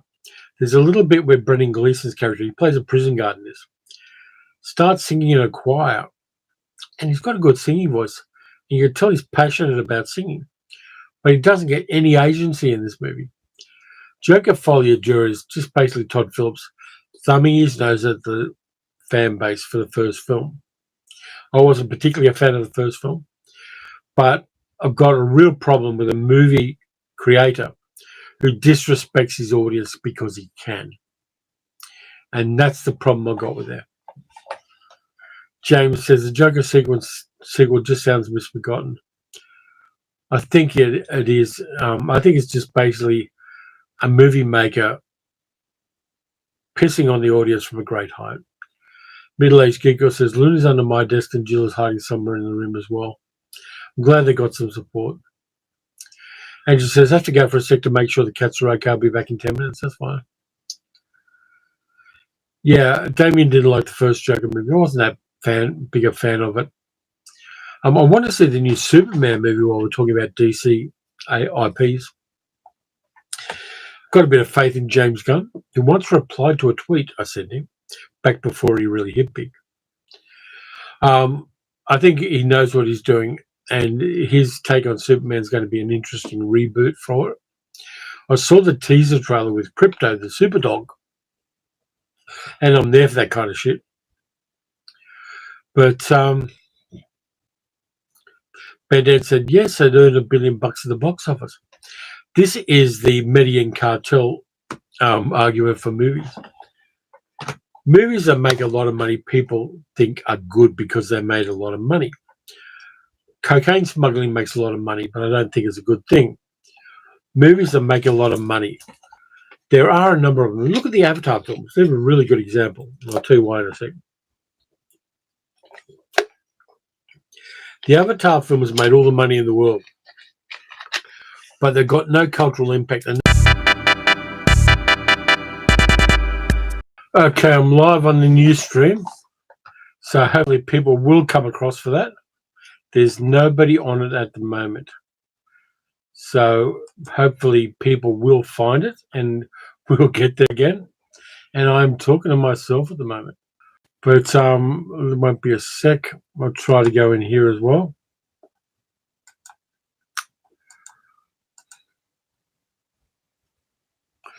Okay, there's somebody on the live stream.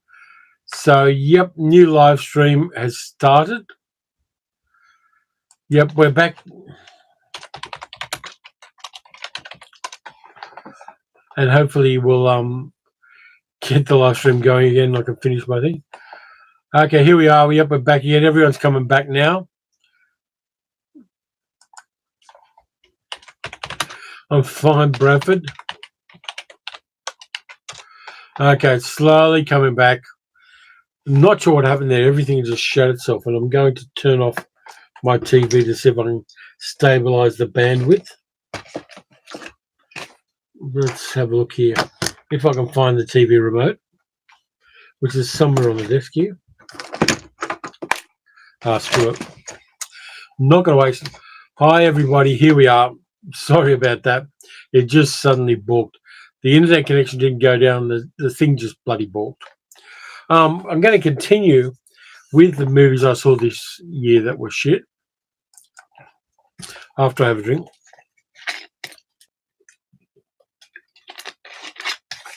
Someone suggested this one to me. It's a 2007 American kind of science fiction movie called The Nines with Ryan Reynolds playing 3 different characters in it.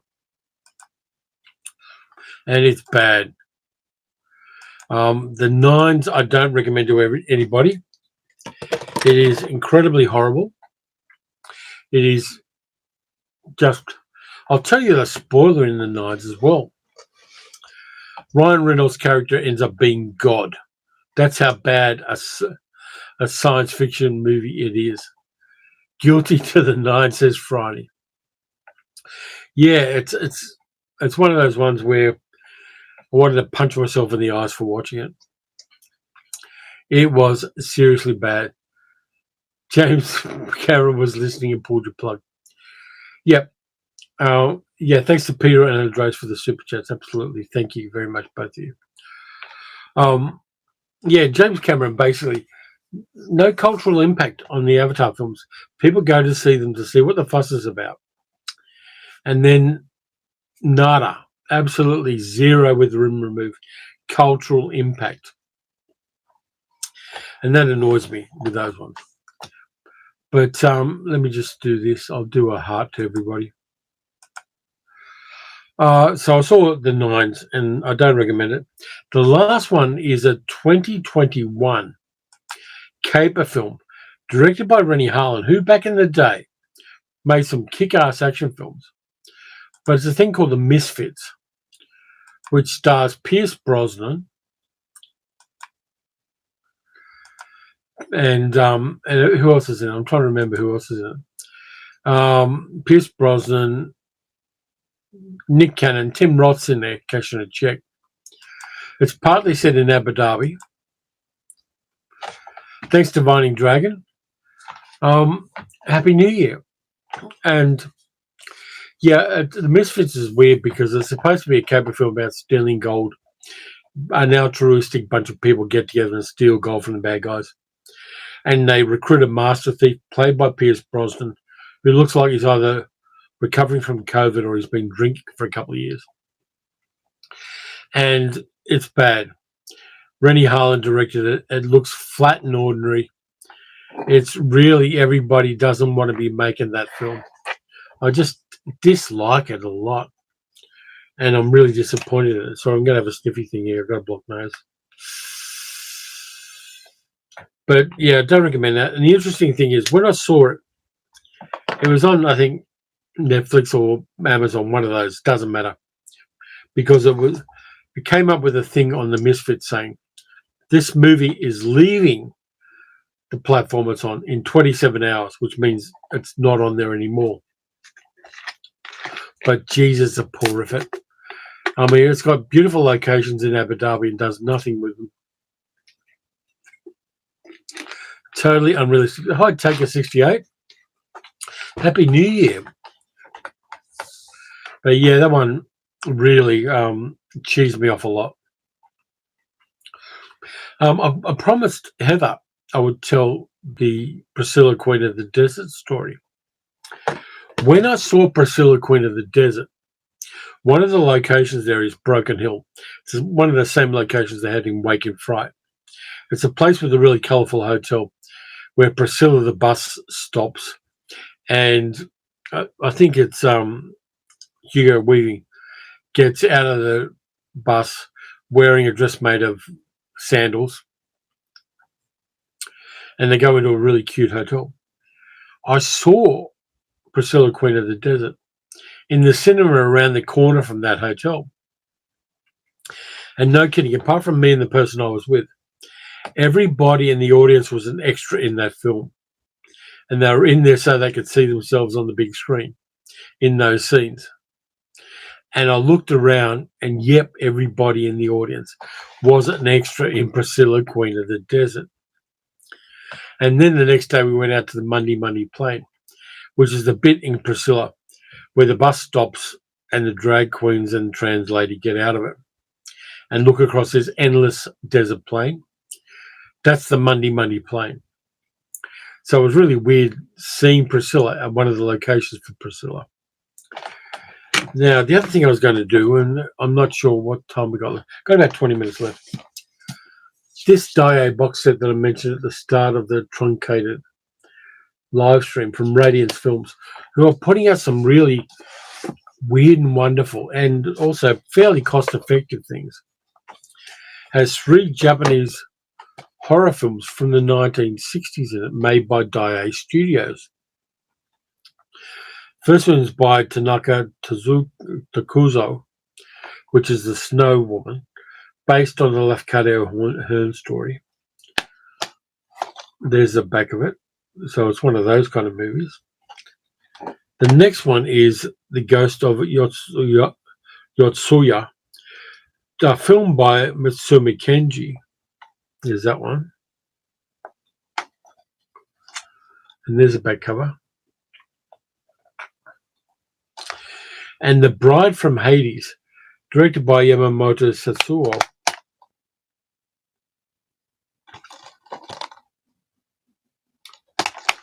And you get a book with it as well.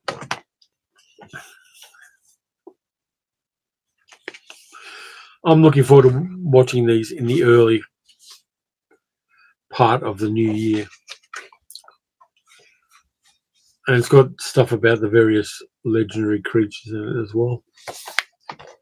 So yeah, that I picked up, and I haven't had time to watch it. But I'm really going to sit down and binge these early in the year. Hi, Amy. Happy New Year. Can't stay because I'm on my coffee break at work. Wishing you to a great 2025. Back at you. Thank you for your support of the channel, Amy. I appreciate that. Tom Stein says, I enjoyed the Avatar movies because they were like a Jack Vance novel come to life. I don't know whether Damien's met him, but I met Jack Vance once when he came to Australia. Like a lot of people, like Frank Herbert, he's a very shy guy.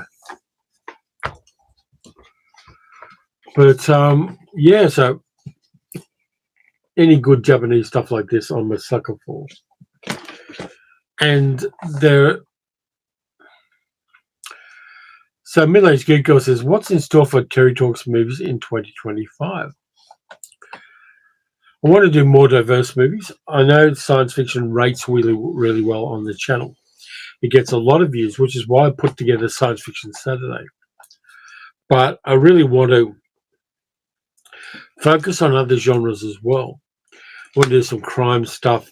I want to do some more foreign language film. I want to do a lot of that kind of thing. Because they're the places I haven't explored thoroughly myself. And so I can bring a fresh set of eyes to them. And so I want to do a lot more of that. There are some things coming up from various people like Imprint and Umbrella that I'm going to review, and I'm really looking forward to as well. Really love the fact that Umbrella just put out Eyes Without a Face in a premium 4K edition with a lot of good essays and extras on it, particularly by people like Nadine Whitney, a friend of mine. Lots of really good people there. So I'm going to be doing a lot of that kind of stuff. Peter says, Lafcadio Hearn deserves to be known better. A great author. Absolutely. And he adapted a lot of Japanese legends with a lot of respect. Bet Ed said, not sure if they still have the Priscilla bus out the front of the Imperial Erskineville. No, somebody found it and they're restoring it at the moment. There was a kind of fake Priscilla bus, but the genuine one's being restored. Damien says Westerns. Yep. Yeah, I am going to do Westerns as well. Taggart is crime and foreign language. Yep. I'm going to be doing a lot more of that kind of stuff. And I want to revisit things like Euro spy movies from the 60s. I want to do more of that kind of thing as well. Just lots of interesting stuff that piques my interest.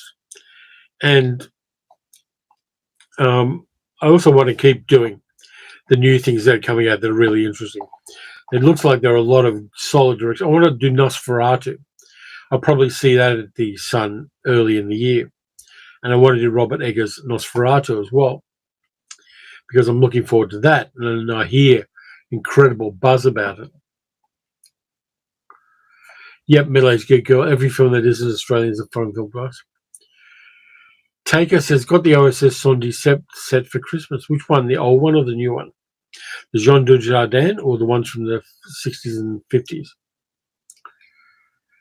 Yeah, Damien, Umbrella and Viavision are doing a great job, and the people there know a lot of stuff. The old one, Taker. Yeah, I love those. The old OSS Sondi set things. Bradford Dillman says, trying to seek out Wanda from 1970, filmed in an old stomping ground. Great character study about a woman wrapped up in a small-time hood. Directed and starring the same lady. Cool. Dick says, funny enough, as soon as we watched Eyes Without a Face video, was opening my wonderful Christmas present from Carol. She bought me the BFI Blu-ray disc.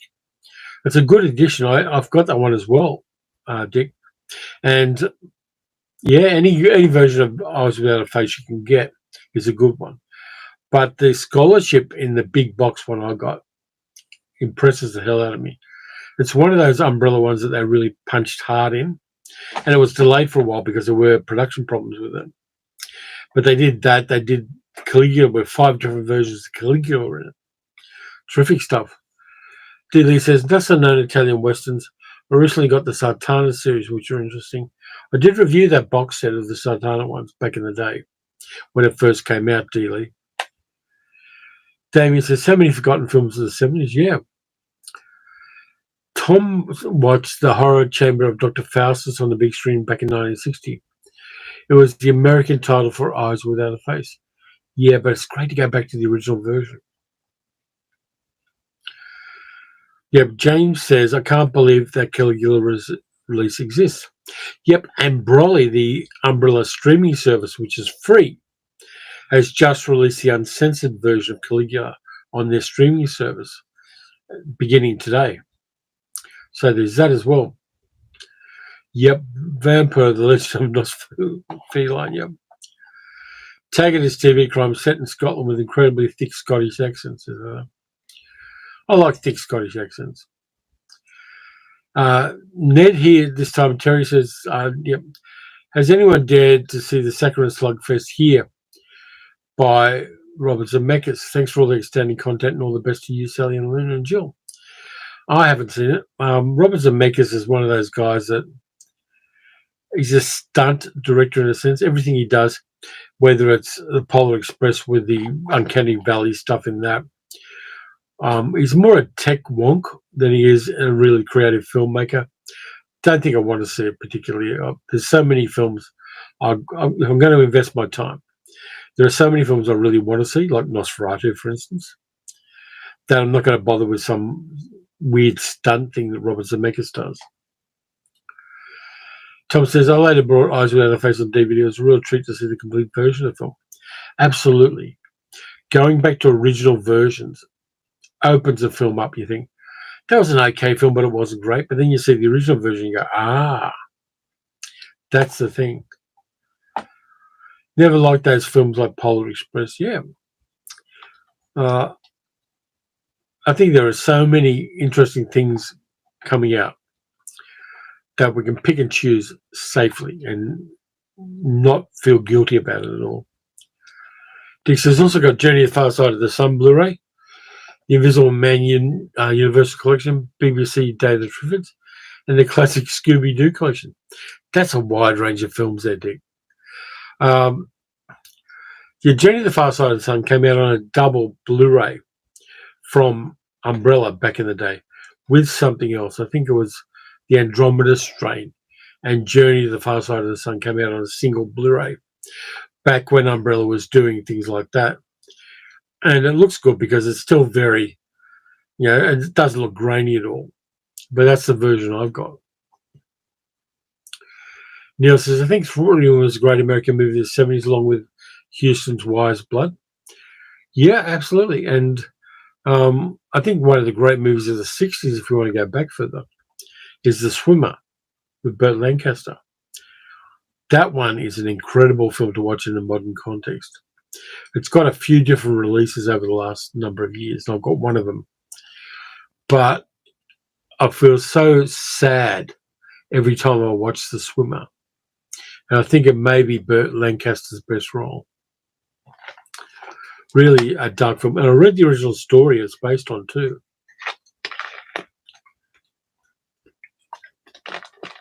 Tom recommends The Nosferatu and A Complete Unknown is superb. I hear good things about that. I think I'm going to put it on my list too. We're so lucky at the moment. There's just so much good stuff coming out. And I've got a theory why. Does anybody want to hear my theory why really cool films are coming out now? Because it's a really off-the-wall theory.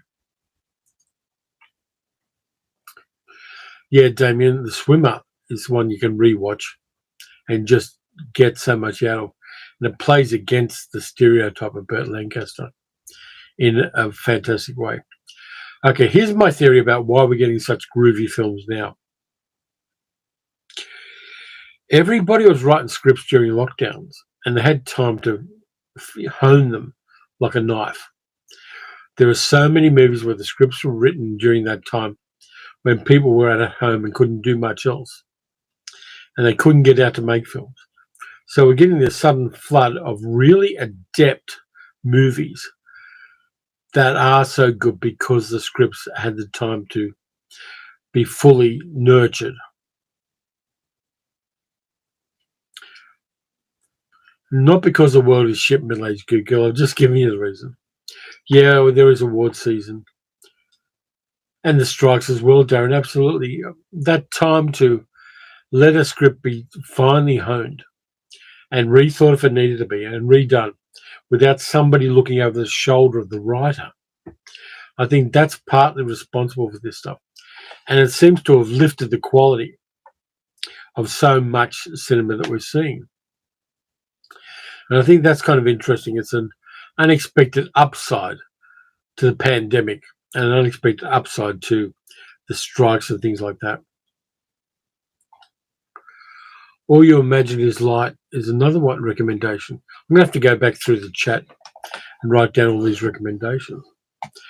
There's just so much good stuff. And one of the things I find delightful is there are a lot of strong women and non-cis male writers and producers and directors and editors making movies at the moment. So we're getting a different perspective even in genres which have traditionally been male dominated. And those new perspectives are oxygenating the genres.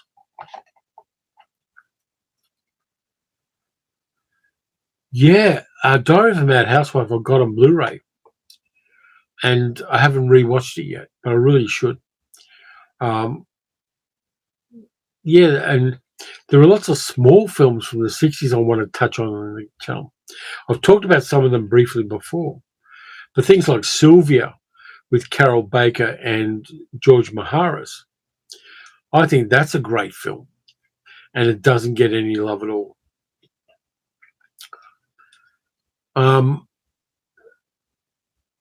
No, that'll do. I think that's pretty much you got it there, middle-aged good girl. Adam says, I haven't watched new stuff much this year. Watched The Order. Was disappointed by it. It was about as gripping as a soggy glove. Yep. Memoir of a Snail is also one I'd suggest people see. Dealey says. Interestingly enough, Memoir of a Snail Some of the models from that were on display at the Sun Cinema while I was there a few months ago.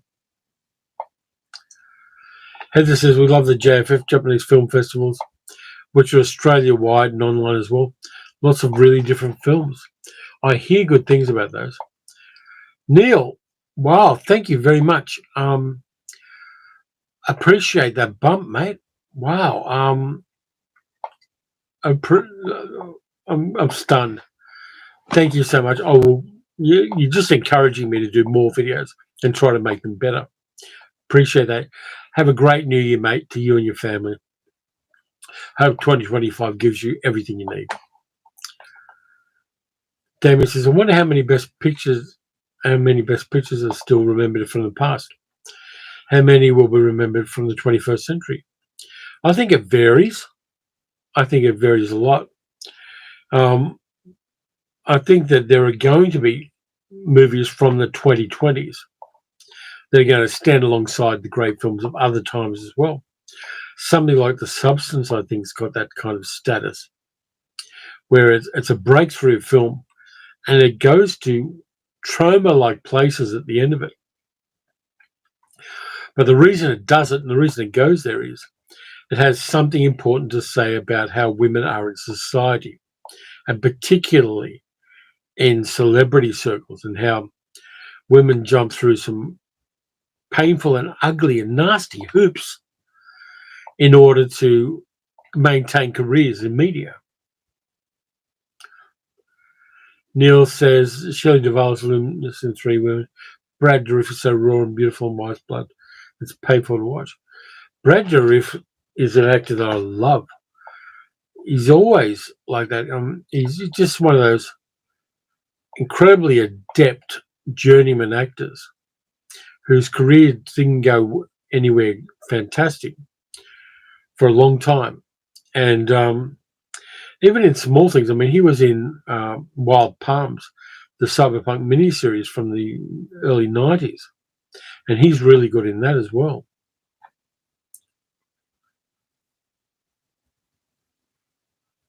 Yeah, middle-aged girl says, the shittiest thing about Substance is the end is given away by the thumbnails. Yeah, but when we get the physical media copy I'm getting, middle-aged geek girl, I want you to try to put that aside and just go on the journey of the movie. That's the grace note at the end. But it's also everything that leads up to that that makes that ending land. So, yeah, but it's shitty that they do it, but try to put that aside when you see it. I really want you to enjoy that film. And it was really weird because after seeing Dennis Quaid in The Substance, I thought about it while I was eating prawns the other week. And I tried to, even though I was in the room by myself, I tried to eat them in a very un-Dennis Quaid way. And if you've seen the movie, you know what I mean. So, people, we're coming up to 4 minutes left. I think it's a lot more than that, Adam. The Substance is something of its own as well. But it's also Dr. Jekyll and Mr. Hyde, apart from Dorian Gray. It's a lot of different influences there. So we've got 3 minutes left. Is there any questions people want to ask or anything people want to say before we close down this second half of the sadly messed up with live stream? James says, I'm kind of glad I don't eat prawns. I like prawns. I grew up with prawns. Prawns are yummy.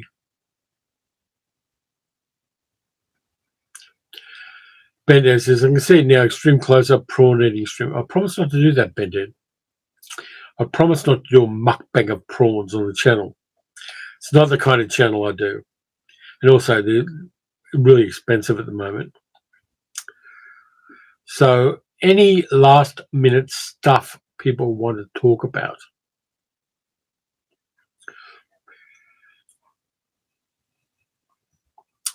Middle-aged Geeko says, it's been a pleasure being your moderator. I appreciate the chat. Always behaves himself. Dick says, been fun. Looking forward to the future Terry Talks movies. Going to be getting a cup of Yorkshire tea and a handmade mince pie. Go for it, Dick. Have one for me. And by the way, I have paid Middle-Aged Geek Girl for being a moderator in a very big way. I was hoping the payment arrived today, but it's going to be another couple of days. But she is a very happy little moderator. Peter, great spending New Year's Eve with you too, mate. Have a great time over there in Adelaide. Eat some Metwurst for me or something like that. But yeah, this is fun. I love doing it. And it's always a bit of a tightrope.